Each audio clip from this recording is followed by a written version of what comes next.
Boom, what's goes happening, everybody? It's your boy Ferris Muthana. Welcome to another great edition of Good Friends, Better Rivals. We're coming to you a little bit later on in the day. It is 5 o'clock on the Pacific. That's because we have a special guest coming up. Before we introduce him, let me introduce you to my right-hand man, my main man, Caleb. Caleb, how you doing, brother? How do you think? Well, no, I know. Have you not paid attention this past week of all the crap that's been happening to my team? Yeah, I have, but I wanted you to tell them, because Well, it I'm is going to your tell team. them. All right. It's been pretty goddamn bad. It's been pretty horribly. Yeah. Been pretty bad. Found out a lot of people don't know. We'll say one thing right now. Why would you play that? Why would you play that right now? They're not doing very good. They're not doing very good. And you know what? Shit. And Jerry's still looking for his. I want me some glory hole. Too bad, Jerry. Not for you. He's not going to find it. They'll find it. Because we're going to be talking about the big story coming out of Big D is Dak Prescott tore his hamstring. They said he tore it a little bit off the bone. Yeah, so it's definitely a little bit off the bone. We did have a bunch of trades happening. What's a little bit off the bone? I mean, if it's off the bone or it's not off the bone. Well, that's the way the reporter had it. The reporter said it was tore a little bit off the bone. All right, that's what I'm talking. That's what they said. All right, going off what they said. But speaking with Caleb, I also had a bad week. My team can't do the thing that I used to. But your team always sucks, so it doesn't really matter. Well, you know what? That's a valid point. But I always knew they could do one thing, Caleb. One thing. Beat the Washington Commanders. Well, that's over. That's when they didn't have a quarterback. Now they have a quarterback. It's over. It's over, man. It's over. For the next 15 years, it's not going to happen. It's not going to happen. But someone else, we're going to bring on someone who actually had a great week this week. His team actually caused another team to finally change the way they operate. We're bringing on our special guest, our NFC South correspondent, the one, the only. They call him a hater, but I don't think so. I think he's misunderstood. It's none other than the one, the only, Brodny. Brodny, how are you, my man? I was doing all right till you threw hater into the intro. No. I said they call you one. I said you're misunderstood. I don't feel like it was necessary at all, Ferris. But thank you for having me on. Caleb, how you doing? Bad timing on that. My apologies. Yeah. Yes. I'd like to correct you also, Bump Scoop. I did not have a great week because I did not want Carolina to win that game. That is a good point. Yeah, now the Giants have a better chance at the number one pick. Well, they're tied with 8 other teams with 2 wins now. Yeah, exactly. Yeah. Okay, valid point. Yeah, but we're going to be in that race pretty soon. Let's calm it down. Well, after this week, Carolina is going to be tied with Dallas. Well, unless Carolina beats New York. That's why you're on the show. When Carolina beats New York. When Carolina beats New York. I want that to happen. Carolina and the Giants will be going against each other in Germany. But before we get into the specific games of the past week, I want to take it was trade deadline week, guys. A lot of trades happened, a lot of buyers, a lot of sellers. The Giants not being any sellers. They're keeping their 2 trade targets. The 2 trade targets were Darius Slayton and Azeez Ojulari. They're up for renegotiation this end of the year. This happened last year with Xavier McKinney and Saquon Barkley to a bigger extent because they're better than the 2 players this year. They didn't re-sign them or they didn't trade them last year, so they got nothing for them. This year, they didn't trade Azeez, they didn't trade Darius Slayton, so they got nothing again for them. Either the market wasn't there for those 2 players, or the Giants just didn't want to trade them because they have some delusion that they'll fix it, which that's probably more the case. There's a delusion there. But Carolina didn't trade anybody. Brodny, can you take me through their trade deadline strategy or trading? You traded somebody. Yeah, you're sellers. You're definitely sellers. You're sellers to the Cowboys. It was not amazing. It was horrible. It's amazing. It's amazing that Carolina had coming into the season one of the worst wide receiver rooms in the NFL. Mhm. By pretty objectively speaking, the Yes. wide receiver room was not good. You're talking about Deontay Johnson, who is a good player, right? Yeah. Adam Thielen, who's 800 years old, Yep. and then you got rookie Xavier Leggett, and then second year Jonathan Mingo and undrafted Mhm. free agent Jalen Coker, Mhm. and they traded 2 receivers. Like the league was desperate to get some of that Carolina wide receiver room. They traded Deontay Johnson to the Baltimore Ravens for absolutely nothing. They moved up. When it's all said and done, it's looking like it might be 10, 12 spots in the draft. Mhm. And then they paid all of his salary essentially to send him to Baltimore. But they turned around and redeemed themselves when they traded an absolutely worthless Jonathan Mingo on the field, mind you. I'm sure he's a wonderful person. To the Dallas Cowboys for a 4th-round pick. Did not see that coming. Not sure why Dallas would have offered that. Not sure They're why. morons. They're stupid. Well, I They're mean, idiotic. I didn't They want to don't be know the how one to say make it. deals. I didn't want to be the one to say it. But look, Jonathan Mingo is, obviously he's still very young. So this is his 2nd year. Very athletic guy. He was a playmaker in college. I think that he's shown a flash here and there in Carolina, and I think that there is still something there to kind of bring out of him. Right? Yes. I'm not saying it's not, the story's not written for Jonathan Mingo. It's written. It's already in the books. Just a 4th-round pick is absurd. That's all. They could have Drafted him in the 2nd round, Brodny? Yes. Yeah. I can see 2nd-round that. pick, traded him for a 4th a year and a half later. Yeah. Caleb, now the Cowboys side of this trade, how upset are you? Pretty damn upset. I mean, this is more wasting of picks. Just like we wasted a pick on Trey Lance, 4th-round pick that we could have used on a running back. But we didn't, made that stupid deal. But it's more stupid deals that we always make with the receivers. You can go all the way back to Joey Galloway, trading 2 first-round picks for him, trading a first-round pick for Roy Williams, and now making this dumbass trade, trading away Amari Cooper for a 5th-round pick, and then you go ahead and trade a 4th-round pick for a guy who hasn't proven anything in this league. That's stupid. Just absolutely stupid. To be fair, Caleb, he has proven that he's not worth a 4th-round pick. Oh, there you go. It's not that he hasn't proven anything. He's a 6th-round pick. Not even that. But it's just. I mean, it just couldn't get any worse. I mean, you can't get worse than not doing anything in the offseason and expecting this team to be the same or even better. And then you go into the season with a bunch of injuries on defense, and then you go on top of that, you play like crap on offense. The offensive line can't block, the receivers can't get open, nobody's catching the ball. The reason why we had to go out there and make a trade for a receiver, because the rest of these bums just ain't doing anything. And then just to pile on top of all that shit, you have to piss on those ashes of the season with a horrible deal right after your starting quarterback gets hurt. I mean, it's just very strong language because it deserves it. I mean, my God. I mean, how much worse can you make this team? I thought I was coming on a family-friendly show. Yeah. Sorry, Brodny. I apologize. Well, this is not a family-friendly type of season. It's not a nightmare from hell type of season. Yeah. I used to remember when Caleb used to be optimistic. You remember when he used to be optimistic, but now I've broken him. I think I've broken him. No, my whole team has broken it. You're not happy at all that very early in the season that you're not going anywhere, as opposed to winning 12 games and then being disappointed in the playoffs.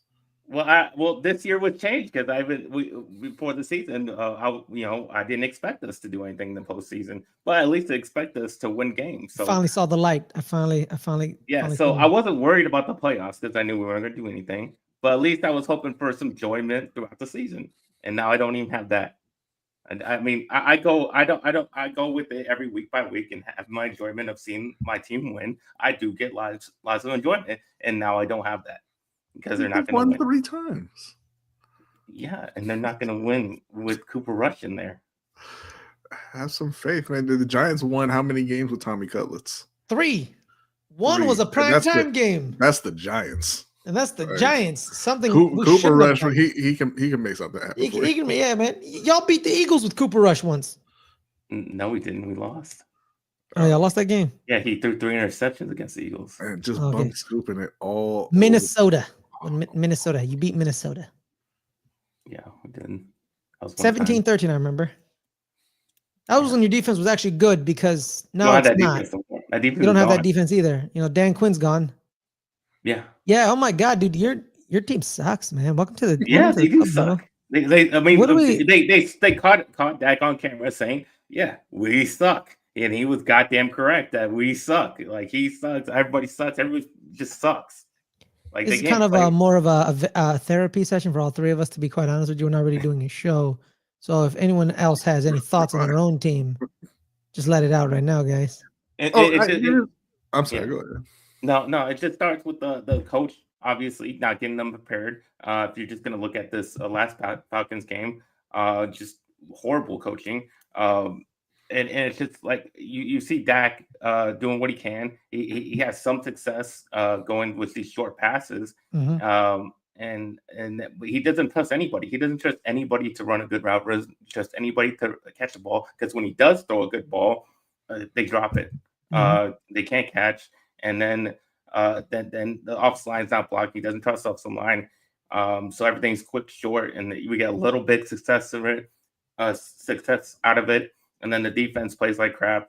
They let the secondary gets just torched by the receivers, and that's why I said our main thing was, we don't even have to stop the rush. We just have to get at Kirk Cousins and make him have mistakes, because we actually contained the rush pretty well, but we couldn't get after Kirk Cousins. That's what led us to lose the game.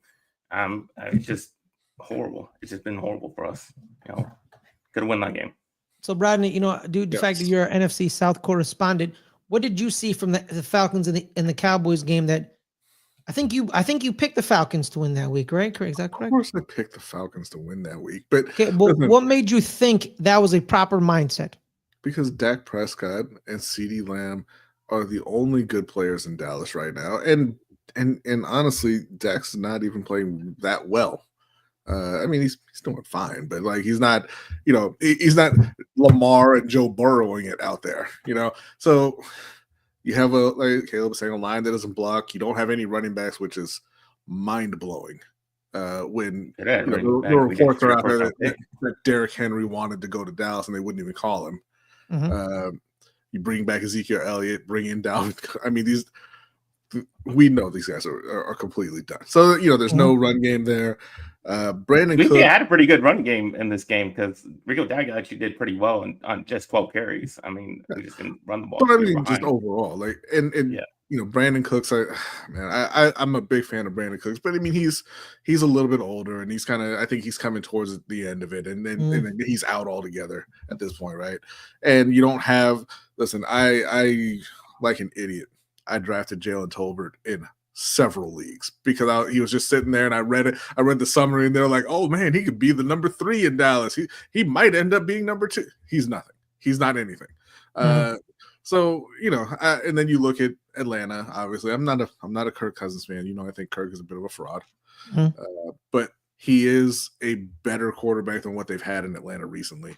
Bijan Robinson is Bijan Robinson. Kyle Pitts is coming out of his coma a little bit. Drake London can play. They've got a lot of talent on that offense. They brought in some talent on the defense. I think they've got a good head coach. They've got a good thing going. So there wasn't any real reason to think that Dallas was going to win this game. Now, you asked what I saw. I didn't watch this game. Why would I watch this game, Ferris? It's Dallas and Atlanta. Oh no, you love football, so I assumed you probably had I watch Carolina and Baltimore every week because we got to do the show on Carolina and Baltimore every week. I just you don't have 3 screens. What? But you're not really watching the game at that point, Ferris. Like, so what? I'm not sure where we're going with this. You can't watch that many games at one time and glean anything worthwhile. You got the red zone. No. But I'm saying you're not watching the game if you have it on red zone. You're seeing the highlights of the game. No, that's what I'm saying. I'm saying that you have all 3 games on 3 different screens. You just be like, no, I understand. And again, you're not watching the game at that point, Ferris. You're just skipping back and forth between 3 things and hoping that you're going to turn to the right when something good happens on the right and turn to the left when something interesting happens on the left. But you don't know. and you're missing things on all 3 games. No, I watch when they play at the same time. Obviously I got to flip back and forth between Carolina and Baltimore, but I just try to watch those games in their entirety.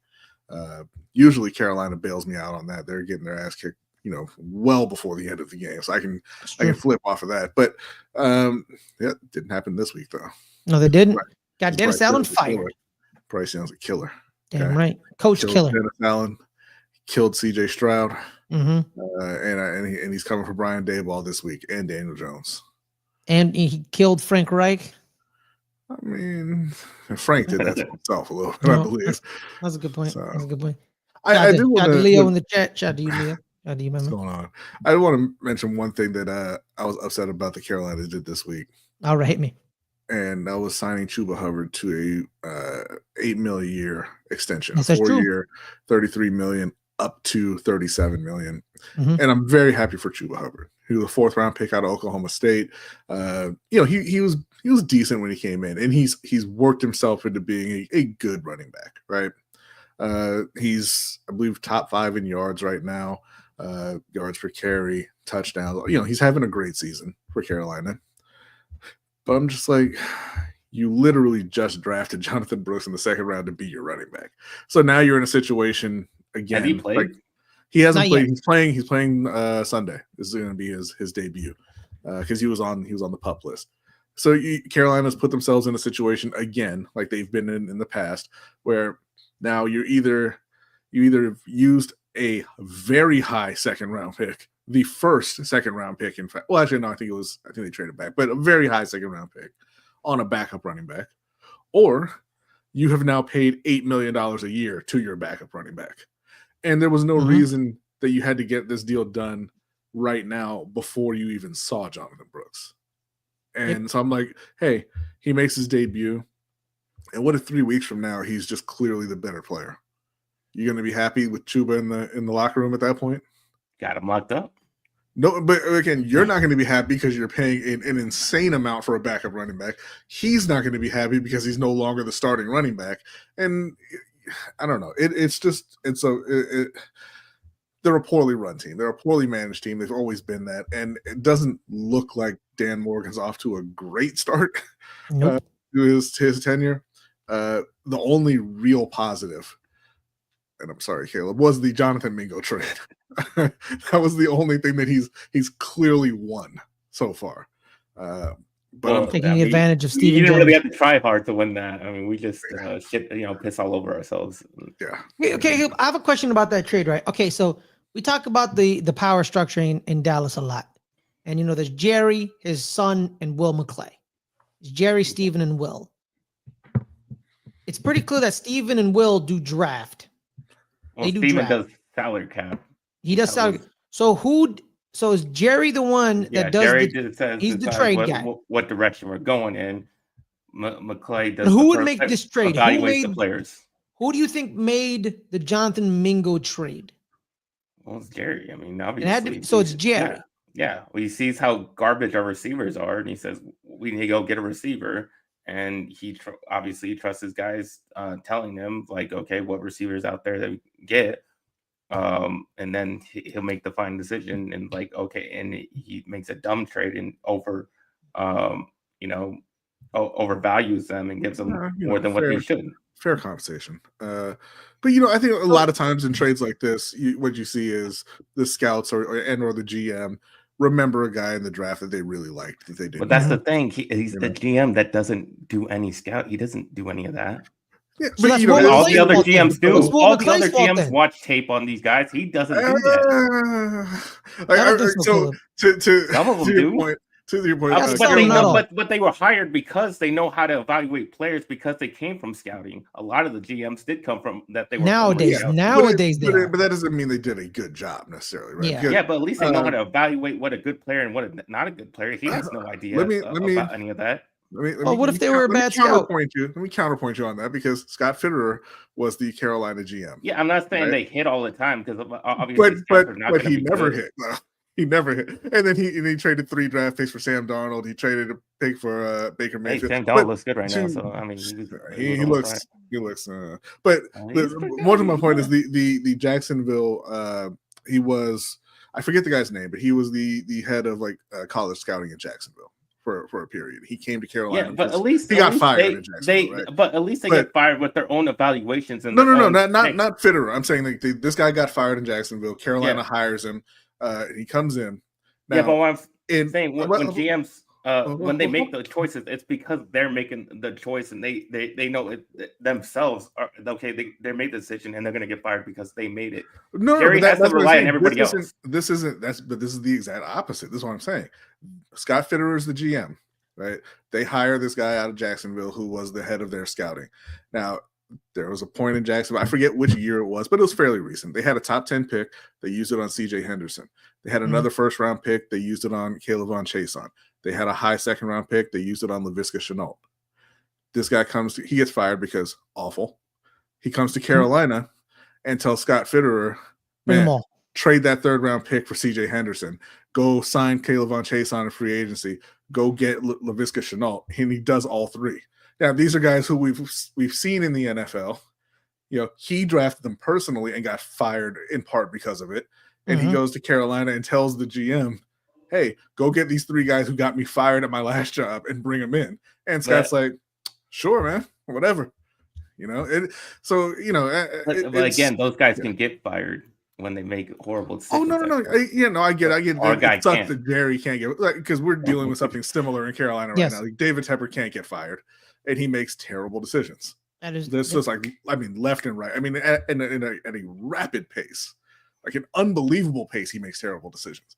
But yeah, it sucks when you have that guy at the top who's kind of interfering, and you can't actually get rid of him. But listen, and I don't like saying things like this.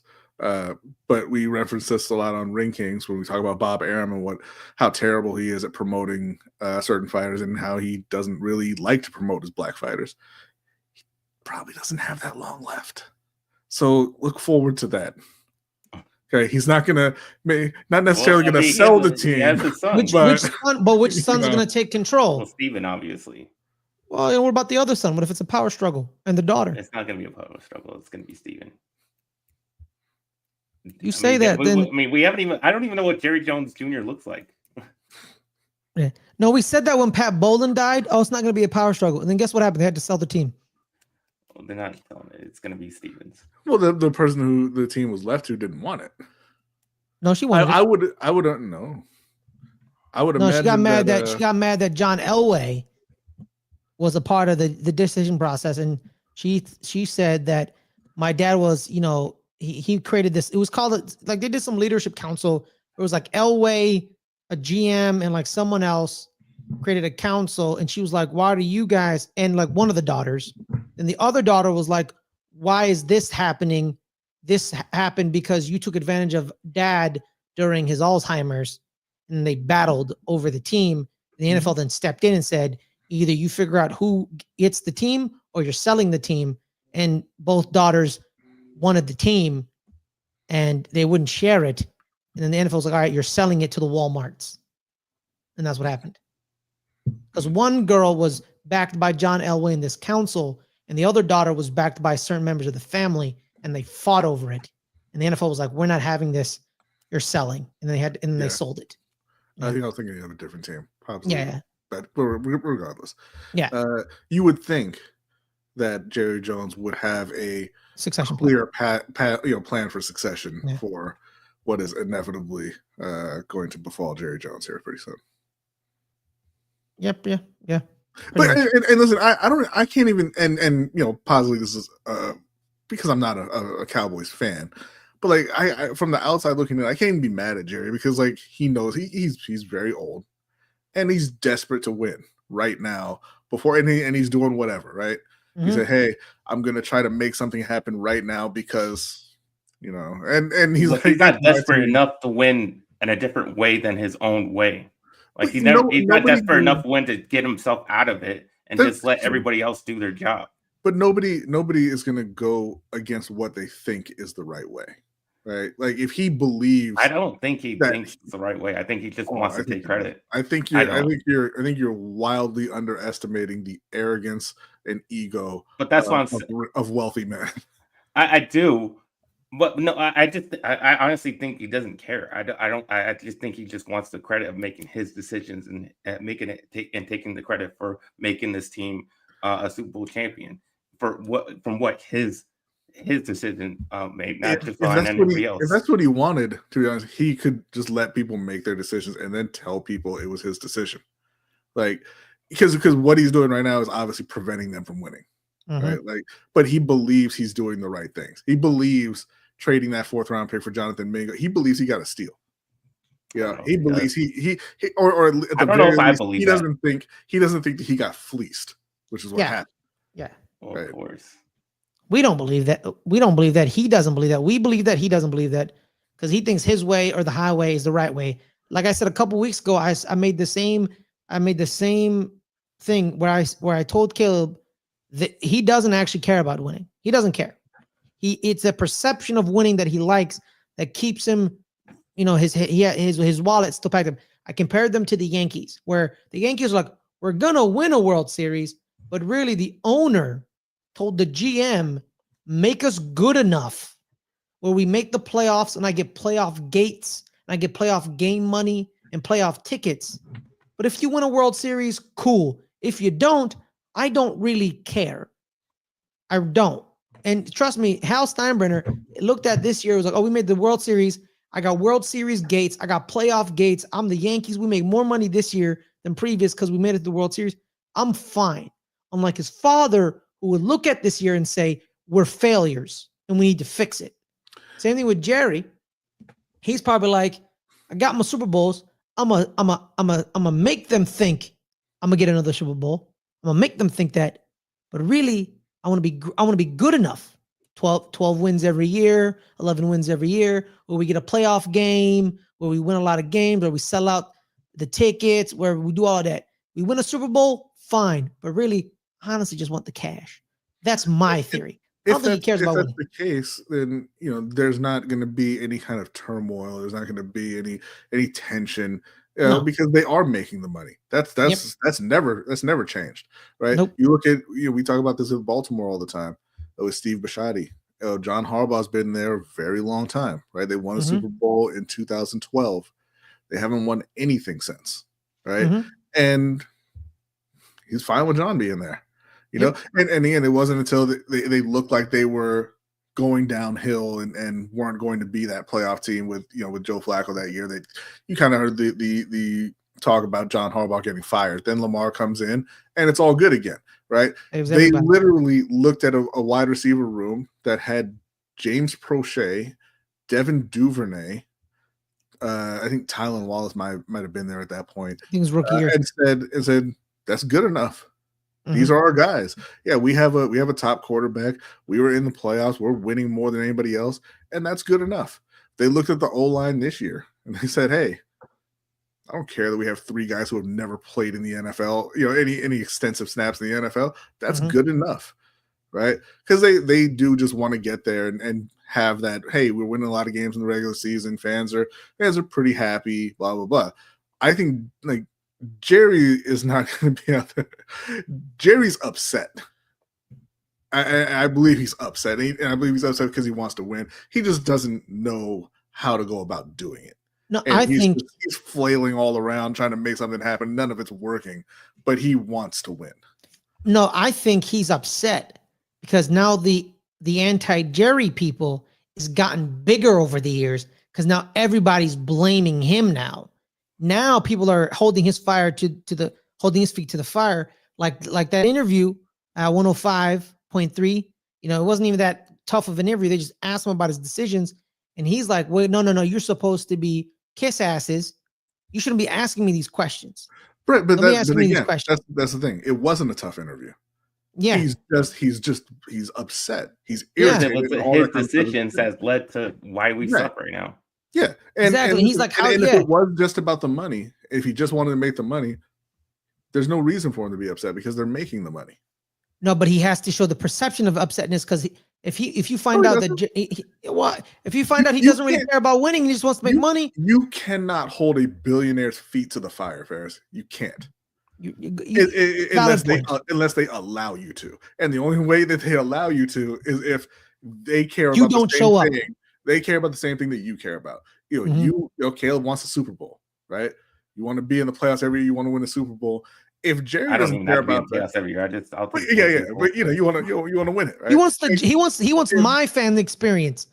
Horrible every other year, but 2 Super Bowl years I got to witness. I asked him, I was like, "You want my?" And he was like, "Yeah, I want yours instead." If Jerry doesn't care about that same thing, he don't care what Caleb thinks, but he does want the same thing, and he's hearing Caleb say, us, Jerry, you and me, we're not getting it because you're a goddamn moron, and that's upsetting him. Yes, that's a valid point, but I also think he's playing people, and he's trying to make people think they want the same thing, but really he just wants cashola. But speaking of another team in blue, okay, fine, it's fine. We agree to disagree to agree. It's fine. Talk about somebody who don't give a damn about winning. Let's talk about a team who don't give a damn about winning. The other second generation team, led by team, the New York Giants. By the way, before we switch over, guys, make sure to remember on November 22nd, we're shutting down our Patreon. We're switching over to Ko-fi, ko-fi.com/LGR_network. It looks like Ko-fi. It looks like Ko-fi. But and I read it as Kofi because Kofi Mania. Like this is bad. I don't like that. Okay. I don't like that name. Let's go Kofi then. Okay, it doesn't matter. But if you're a current Patreon member, make sure to switch over to this platform. It's more user-friendly, more creator-friendly. So there's that. So, and if you're not a current Patreon member and you want to be a supporter, join it, become a new coffee member as well at ko-fi.com/LGR_network. Make sure to switch or join for the first time. So thank you about that. But now speaking of pain and suffering and switching over to other games, the New York Giants played the Washington Commanders this week and they lost. It was a good game. Commanders beat us. Defense got taken advantage of. This game, the offense wasn't as good as I thought. It wasn't good, but the defense was more disappointing because I expect them to be at least good. The game against them, the first week around, they gave up 7 scoring drives, but they gave up 7 field goals, and they lost the game 21-18. But you can clearly see the difference between the teams because when the Commanders got into a little bit of a trouble, Jaden Daniels made something work, and he sustained the drive, and they scored. Daniel Jones had that nice little touchdown run where he pushes the defender over. Of course, he's going to push the defender over. He's 6'5", and the cornerback's 5'11". You should be shoving the defender over. That's my own personal opinion. I'm not and that. He got his first passing touchdown in Giant Stadium since in 3 years or something. I don't know, something like that. The fumble was the key. It was a fumble that Daniel Jones was a part of. That's where we lost the game. It was a game of inches, literally. Both teams were kind of even, but the defense, they didn't have Brian Robinson this time around, who had over 130 yards against them in the first game. They had a trio of Jeremy McNichols, Austin Eckler, and Chris Rodriguez Jr., and they just ran all over them. Because every time they would sub out. What's up? Yeah, I think the worst part is that you didn't have any sacks with that. How many? You guys are one of the best sacking teams in the NFL. We are the best team. We're the best sacking team in the league. And you sacked them 0 times. Yes, because you saw what the elusiveness, the extending of plays. We had him dead to rights like 4 times, but guess what? He's special and he got out of it, and he extended drives. There's the difference. The marginal differences where he literally changed the game in Jaden Daniels that Daniel Jones can't do. It just didn't happen. It just didn't happen. Are their receivers better than ours? As a group, not really. Terry, absolutely. But then Malik is there. So he was not fully invested in the game, I think, because literally during a challenge, he's chopping it up with his college teammate. laughing and high-fiving and not caring that he's a Giant and this is a Giants-Commanders game. Could you be angry at him for not being fully focused in the game? You could be. I slightly was a little irritated. I'm not angry at him. I'm a little annoyed, but it's whatever. I'm not gonna crucify the kid. A tad bit annoyed, but I'm not fully angry. Tyrone Tracy Jr. shows up again, shows out. What a great pick. Here's my problem with Joe Shane, Brodny. Evan Neal, that pick just it didn't work. It didn't work. Tay Banks, that was definitely a Wink Martindale pick. It definitely fit Wink Martindale's defensive scheme. It's not working. It's not working. But then you have Tyrone Tracy Jr., who they got in later rounds. He's a hit compared to draft positioning. Micah McFadden is a hit compared to draft positioning. You can say Kayvon is a hit in some sense, but I still need to see more because of because if you're not because you're being compared to the other defensive end in that draft, which is Aiden Hutchinson. You've already blown Trayvon Walker out the water because I don't know what the hell Jacksonville's doing with him. I don't know what the hell is going on with them. I don't know why they chose him first overall, but it is Jacksonville and Trent Baalke. I don't know what you were doing. So it's him and Aiden.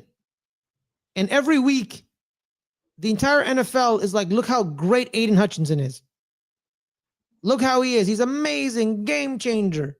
And you have weeks where you're just silent. And you're not a threat at all. Yeah, you get held, but every defensive lineman gets held. Nick Bosa gets assaulted at the line every time. We all know that. Kayvon is phenomenal as a he's gotten better as a run blocker, but he's a little injured now, so he's kind of outside of the zeitgeist. The Giants, it's over. It's over. You got to move on. John Mara has said he's not firing anybody. He's going to give this regime one more year. He said that publicly, but we'll see at the end of the year if he actually means it. Because things can change real quick. Quick. You're suggesting they should be firing Brian Daboll? I don't think they should fire Brian. Well, I'm saying the GM, he's been a little lackluster in certain areas because, if they bring in a new GM, they're going to want to hire their own coach. Yeah, that's a good point. That's a good point. But, listen, nothing is over. The problem in New York is Daniel Jones. You can cut him after this season, and then it's a whole new world. But they also made the decision to sign Daniel Jones, so the person that made that decision should be fired. The person who makes that decision, as I tell parents all the time, when you are talking about signing your quarterback to a huge extension like that, it is the owner who makes that decision. It's not the GM making that decision. The GM can't make that decision because it's not the GM's money. The owner is making that choice, and we know the owners made that pick. The owners loved the Mannings. They loved the Mannings' little pet project, and so they went and they drafted him. So, and now you can cut him and find a real quarterback. Yeah, even though everyone was telling them draft Dwayne Haskins. Yeah, well, everyone was like draft him. That didn't work out either, but I think it's because Washington didn't work. I don't think he wasn't a great prospect to begin with, but that's a valid point. But you're just stuck in it right now. Yeah. And I feel like when fan bases get stuck in that moment of losing, like when you're in it, things get weird, man. Like people celebrating giving Chuba Hubbard $8 million a year. Why? You know why? Because you've been losing for 7 straight years and you just want to feel good about something. I think honestly, I honestly think Joe Shane, he's slowly getting rid of all of the David Gettleman players, most of them, except one of them or two of them. Those are the 2 linemen. He certainly got rid of Saquon Barkley. Look how he got rid of him. He probably, he's one of these new GMs who do that thing where, I can find a new running back. You know what I mean? He's probably one of them, and in conventional wisdom is like, just running backs don't really move the needle. Get rid of them, replace them. The thing is, people are like, oh, see, I did replace him. See, look at Tyrone Tracy Jr. I replaced Saquon Barkley. Like, okay, fine, whatever. Well, we'll see. We'll see if it is a full good replacement. So he did the conventional NFL GM wisdom. The Mel Kiper, never draft a running back in the first round. You can get them later on. You can find some gems later. And in NFL GMs, they get stuck in that pattern, and that's what he did. And I think Brodny's right. I thought this, but I kept thinking to myself, like, am I being a conspiracy theory here? Where I kept saying Joe Shane didn't re-sign Daniel Jones. Because I kept saying to myself, he comes from the Brandon Bean tree, and he saw Brandon Bean make the playoffs with Tyrod Taylor. And that offseason, he tells Tyrod Taylor, thanks, but no thanks. And he gets rid of Tyrod, trades up in the draft, and drafts a random kid from Wyoming. Because he's like, that's my guy. I assumed that's what he was going to do when he came to the Giants. He had a good year with Daniel Jones. It was as a good year. Was Daniel Jones had a great year. It was a good year compared to the other years for Daniel Jones, which is not saying much. But I thought, like, okay, thank God. Okay, good for you. You made the playoffs with him. You beat Minnesota with that bad defense. That's good. Now let's go find a new quarterback. And they didn't do that because I think Brodny's correct. John Mara walked in and said, give him the money. And I honestly think Brian Daboll was like, bro, what? And they're eating shit. And they're going to, I think, if they're brazen, they can be like, John Mara's like, why aren't we winning? If they're brazen enough, Brian and Joe can say, because you made us resign your quarterback. That could get you fired because you know how these rich people are. You don't call them out for their mistakes. They'll fire you quickly. But Joe can be like, hey man, you told me to resign the guy, told you he wasn't good. Here's what it is. Don't blame me. Yeah, and sometimes if you feel like that owner's not going to be a reasonable person to work with, go tell him off so you get fired. Yeah, exactly. Then everyone in the NFL is going to find out what really happened because it's a very small circle. People are going to find out like, oh, John Mara, he's an idiot. Joe tried to do his job and then Mara strong-armed him. Yeah, they probably know. Yeah, they already know. No, because he thinks he's fun because people were yelling at him as he was walking out the tunnel and he showed them his 2 Super Bowl rings. So you see this? Yeah, you see that? I'm like, yeah, oh, you mean the Super Bowls in 2011 and 07? The ones, that are, 13 years old? You keep talking about how we're this good franchise that we compete. And for 13 years, we haven't been a Super Bowl contender. For 13 years, we haven't been a Super Bowl contender. You can't show me your rings. You can't. Get out of my face. And Jerry Reese built those teams. And you fired him. And then you fired him. And then you try to completely erase him out of existence from your franchise. He's probably either your best GM or your second best GM in history in the NFL, in the New York Giants. Probably second best because there's the GM in the 80s and the 90s that got us those 2 Super Bowls. But he's probably, either he's better than Ernie Accorsi, who got you Eli Manning, or he's not better than Ernie Accorsi. But I think he's better than Ernie Accorsi because he ended up building the team to create those 2 Super Bowls. I need to find out, damn, who's that GM back in the 80s and the 90s? I'll find out later. It's fine. But let's move on, guys. We're towards the end of the show, 20 minutes. Let's preview the next week. Caleb, the Dallas Cowboys are against the Eagles. Eagles. We're against the Eagles. You're going to lose. How badly will it be? Was there be any fight? Or you're just going to get slapped around? Depends who's playing. Some of our defensive players can't come back. Maybe we can put up a fight for at least a little while. Because Cooper Rush isn't terrible. He's 5-1. But again, that's when he had defense. So if we can get some of those defensive players, maybe he can, not turn the ball over so much. George Young. play well enough to consistently at least score field goals, because we know Brandon Aubrey can kick them from like the 50-yard line. So if we can at least get it past that point, maybe we can consistently score like that. But as far as if we don't have our guys on defense and we continue to play like crap and we can't stop the run, Saquon Barkley is just gonna do what he does and shred us on our run defense. And also Jalen Hurts is gonna do the same thing with his running ability.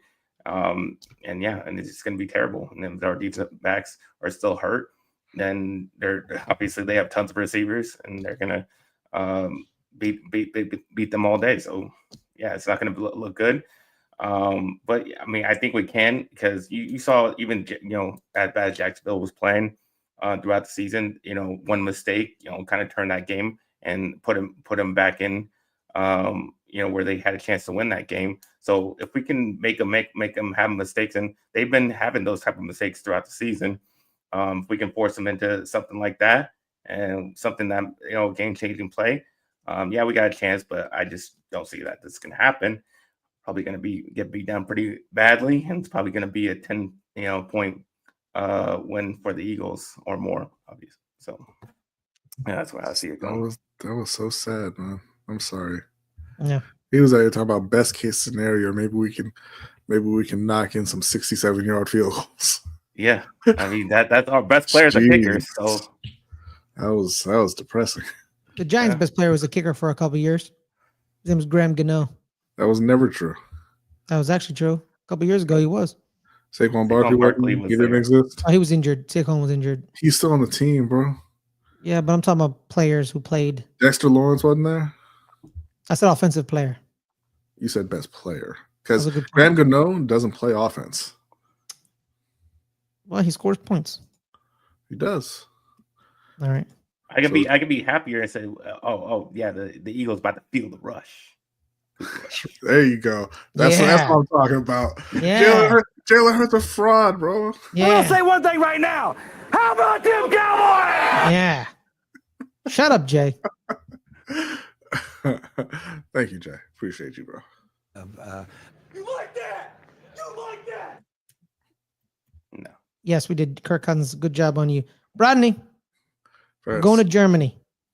Yes, sir. We're going to go hang out with some Bavarians.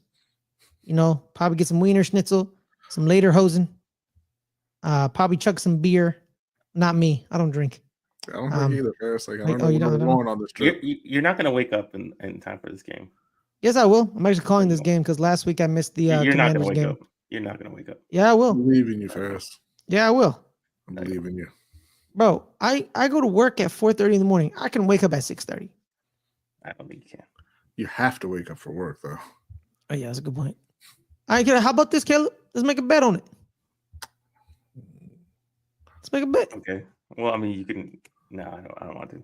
All right, then shut up. Then I'm gonna do it. No, because at that point, you can get. You're gonna set your alarm. Like if you didn't set your alarm, you would not wake up. Yeah, it's like you just gotta wake up. That's gotta be the bet. Well, Brodny, we're going to Germany. It's Giants Panthers. It's our last punishment for the Germans. They're gonna have to watch this game. We both want our teams to lose. Yeah. So really, one of us is gonna be sad and happy at the same time. Because it's a loss, but thank God it's a loss, but it's also a win. So you won, but you didn't want to win. Give me a way the Panthers could win this game. Just going out there and playing, because the Giants are worse than the Panthers. Let's not act like you guys are. That's a stretch. Horrible to say. Is it a stretch, Ferris? Is it? Bit of a stretch. Is it a stretch? I don't think it is, bro. Like they both have 2 wins. How is it a stretch that one of these teams is better than the other? Yeah, it's a valid point. You look at the roster at that point. Who has the better players? I mean, but let me ask you this, Caleb. Let me ask you this. And this is a very serious question. Okay.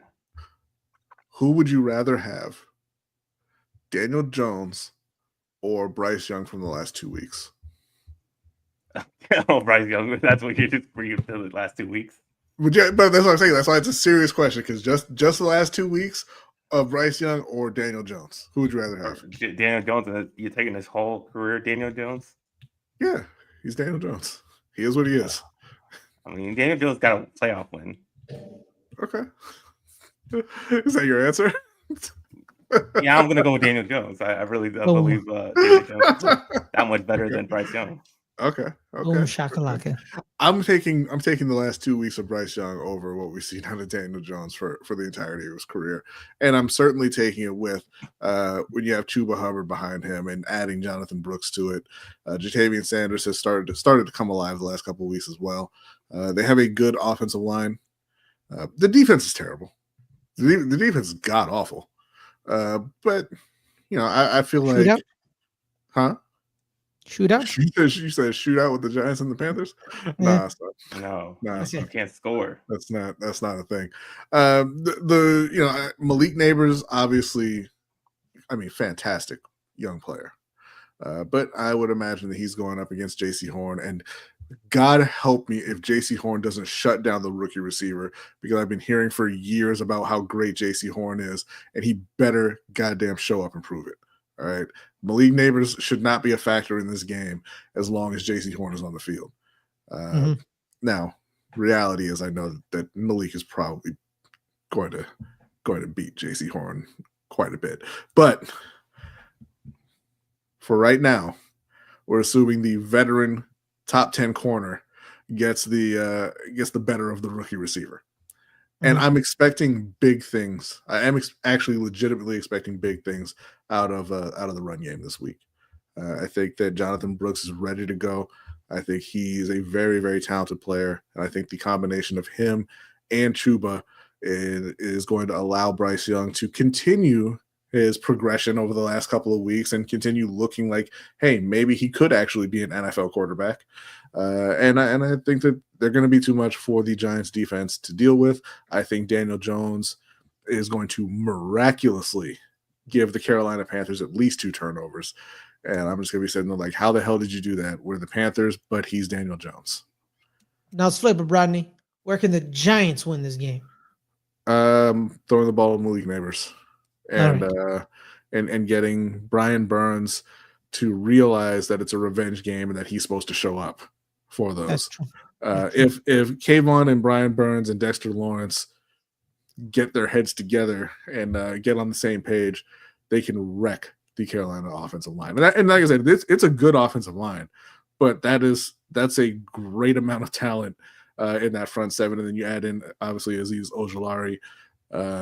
They should be able to put a lot of pressure on any team that they play. Kayvon is still injured. Oh, is he? Okay, well. Yeah. I believe his wrist injury. Not much has been lost there, but that's okay. You still got Azeez and Brian and Dexter. You should be able to get to the quarterback no matter who you're playing. Mm-hmm. We are the best sack team in the league, so that should help. Dale Jones got to find Malik Neighbors. Even after last week? Yeah, I think we still lead the league in sacks, I think. Let me double check. Leaders and sacks. 2024. No, just okay. They're showing me individuals. I need team. Yeah, the Giants at 35. We're still number one, four over the Baltimore Ravens. It's crazy because Baltimore also doesn't have pass rush. Yeah, I know. Individually, it's Trey Hendrickson and then Dexter Lawrence is second. Behind him, 2. Trey Hendrickson is first with 11. DeMarcus is second with 9. The defensive tackle. Shout out to him. Dexter. But on that note, I'm gonna be honest with you. I don't want to win this game. I'm gonna say the Giants are gonna win, which makes them lose. See? Mm-hmm. Mm-hmm. Not when you say it. That's a good point. I'm gonna go Panthers 24. Giants 17. Yeah. Okay. Yes. I don't know. I mean that's a lot of points, bro. You guys scored 22 points last week. That is a lot of points. You scored 22 points last week. 23, and that was a goddamn struggle. Exactly. 23, 24. Right I'm saying you think they can do it again? Yeah. Okay. Speaking, because you said you expect big things out of the run game. Yeah, expecting big things out of the run game doesn't equal a ton of points. Well, no, I'm talking. Washington had 3 random ass running backs. Chris Rodriguez didn't play and didn't play in the first half, and then ended up being their leading rusher because he gashed the Giants' run defense. Last week they were bad. And if you're expecting Jonathan Brooks and Chuba Hubbard to be kind of a 2-headed monster, it's going to be the same thing again. Because they let Austin Eckler and Chris Rodriguez Jr. and Jeremy McNichols have great games. I think one of them would have had 100 yards if they were the featured back, but Washington was like, no, we're going to use all 3 of them. So all 3 of them had at least about 40 yards each. I think Chris had 60. And that's not. I mean, that's all right. But their quarterback also went 15 for 22, 209 yards and 2 touchdowns with no turnovers. You're talking Bryce Young the past 2 weeks. Yeah, okay. And then we're talking to Jaden Daniels. Well, I know, but then you're also, let's not talk about our back end's not very good. Neither are our receivers. So it's kind of, the immovable object versus the unstoppable. Because I'm looking at it, I would not say that you were getting gashed by the running back. I mean, they were fine. 11 for 52, 11 for 42, 8 for 20. That's 30 carries for a little over 100 yards. 110, 111 yards. It felt more. Of course it felt more. You were losing, and then and the name of the one dude was Chris Rodriguez. Yeah. Of course, but also Jaden Daniels had 35 yards rushing as well. Okay. So that always hurts a lot more. Yeah. Bryce Young, I mean, he got them little short ass legs. He ain't running nowhere, man. That's a good point. He ain't running nowhere. That's a good point. But on that note, everyone, thank you guys so much for joining us. Appreciate you. Shout out to Jay in the chat, always being the little nuisance he is. Brodny, where can people find you, my man? Unbelievable that you would go after your guests like that. It's not my guest. Your viewers like that. Yes, you can find me on Lunch Break Hot Take Wednesday evenings, 7:15 p.m. Eastern Time for the LBHT show, followed up by the Overtime show for patrons. You can find me on Mondays at 9 p.m. Eastern Time on Sip to Tally Films for the Ravens Roundup with Coach Evans, Chris Just Joking, my brother Jose, Hendo, and OTR Mike when he gets back.